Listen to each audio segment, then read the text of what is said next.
Десятки рейсов, сотни гостей и жителей республики улетают и прибывают в аэропорт Казани. Правда, прилетевших хоть и встречают с цветами, ароматы здесь совсем другие. В летний период на территории международного аэропорта Казань действительно чувствуется запах, по всей видимости, навоза. Судя по всему, он приносится ветром с какой-либо из ближайших ферм. Самая ближайшая ферма в поселке Кирби. От посетителей аэропорта жалобы постоянные, и это неудивительно. В открытом коровнике навоза по колено. По мнению Росприроднадзора, именно здесь находится источник того самого неприятного запаха, который и ощущается в аэропорту. И проблема в том, что после отгрузки этот навоз сразу же вывозится на открытые поля. Вот так. Вот прямо сейчас уложу.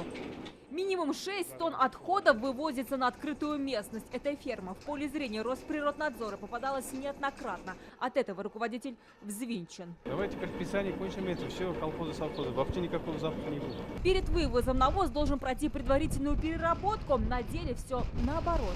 Предприятия фермерские, не перерабатывая этот навоз, вывозят на поля вживую. Вот, не соблюдая санитарно-экологические требования, нормы и правила. Вот это поле вот до тут. Вон и аэропорт вон.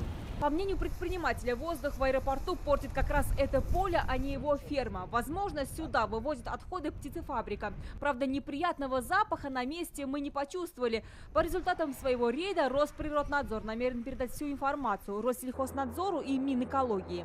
Альбина Минибаева, Ренат Сафин, ТНВ, Казань, Лаишевский район.